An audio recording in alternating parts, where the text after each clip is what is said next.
అందరికీ నమస్కారం. మాధవీలత గారు ఇప్పుడు ఈ సిచ్యుయేషన్‌లో ఏం ఫేస్ చేస్తున్నారో వెరీ సారీ ఫర్ దట్. ఎందుకంటే ఒక మోరల్ సపోర్ట్‌గా చెప్పగలుగుతాను తప్ప వ తన తన ఫీలింగ్స్‌ని అంటే ఎలా సాటిస్ఫై చేయాలో అర్థం కావట్లేదు. But what ever she is facing and what ever she said ఇప్పుడు మీ అందరి ముందు చెప్పింది. తను ఆల్మోస్ట్ 2 డేస్‌గా నాకు చెప్తూనే ఉన్నారు. అండ్ ఎంత పెయిన్ ఉంది అనేది ఉన్నది చేతిలో ఉంది. ఎంత పెయిన్ అనేది యాజ్ మనందరికీ సిస్టర్స్ ఉన్నారు, మదర్స్ ఉన్నారు. 100% మదర్స్ ఉండాలి. వీ నో ఒక లేడీ ఇంట్లో ఎలా ఫీల్ అవుతాయి, ఎలా ఎలా ఉంటుంది పెయిన్ అనేది. సో ద సేమ్ థింగ్ నేను మాధవీలత చెప్పినప్పుడు అదే ఫీల్ అయ్యాను నేను. అండ్ ఇట్స్ ఇస్ అన్ఫార్చునేట్ ఇలా పెద్దోళ్ళు ఎంతో ఎక్స్పీరియన్స్ ఉండేవాళ్ళు ఇలాంటి మాటలు మాట్లాడటం అసలు ఏమీ తెలియకుండా.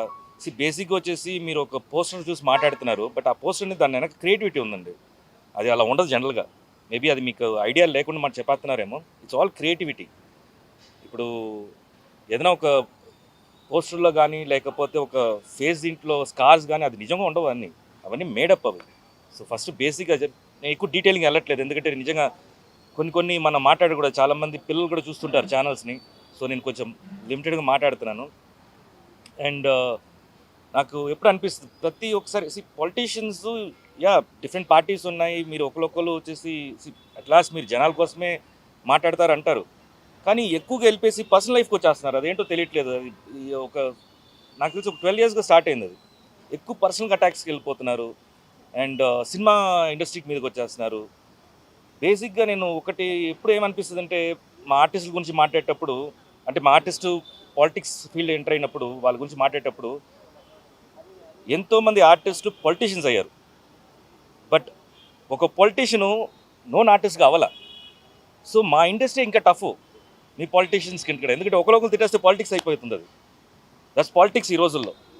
నిజంగా జరుగుతుందా, వర్క్ జరుగుతుందా, లేకపోతే వచ్చేసి మా జనాలకి మనుషులు జరుగుతుందని పక్కన పెట్టేస్తే ఒకరొకరు తిట్టుకోవటం మాత్రం ఎక్కువ అయిపోతుంది ఆన్ కెమెరా. సో బేసిక్గా మాకు కెమెరా ముందు నటించడం వచ్చు. బట్ జనరల్గా వచ్చేసి బయట నటించడం అనేది మీ దగ్గర నుంచి నేర్చుకోవాలి మేము. సో ప్లీజ్ మా జోలికి రావద్దు, మిమ్మల్ని రిక్వెస్ట్ చేసుకున్నాను అంతే. మీకు పార్టీ రకంగా లేకపోతే పాలిటిక్స్ రకంగా మీరు ఏమైనా మాట్లాడుకుంటారో మాట్లాడుకోండి, కానీ ఇండస్ట్రీని లాగొద్దు. దీంట్లో ఇండస్ట్రీ అమ్మాయిల్ని ప్లీజ్ లాగొద్దు. బికాస్ బతుకుతారం ఏమో అంటున్నారు, కానీ వాళ్ళు నిజంగా వచ్చేసి ఎంతో పెయిన్ఫుల్గా ఇండస్ట్రీలో లోపల వచ్చి ఆ తెర మీద వాళ్ళ ఫేస్ రావాలంటే దాని మీద ఎంతో కష్టం ఉంటుంది, డెడికేషన్ ఉంటుంది. అంత ఈజీ కాదు. సేమ్ మొగాలు కూడా అంతే.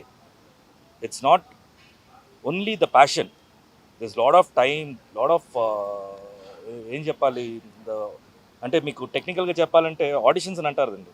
ఆడిషన్స్ ఎన్నో పొద్దున్న నుంచి నైట్ దాకా వచ్చేసి ప్రతి ఆఫీస్కి వెళ్తేనే గుర్తింపు ఎవరో ఒకరు గుర్తిస్తారు. So it's not that easy. So please మీ అందరికి రిక్వెస్టే, ప్రతి ఒక్కరికి ఒకళ్ళు నేను ఇండివిజువల్గా చెప్పట్లే, ప్రతి ఒక్కరికి రిక్వెస్ట్ చేస్తున్నాను, ఇండస్ట్రీ జోలికి రావద్దు please. Thank you so much. Sorry, the main ఇదేంటంటే ఇప్పుడు మాధవీలత గారు కొంచెం కంప్లైంట్ లెటర్ ఇచ్చారు. మా ప్రొసీజర్ ఏంటంటే ఇప్పుడు మేము ఈసీ మీటింగ్ కండక్ట్ చేసుకోవాలి.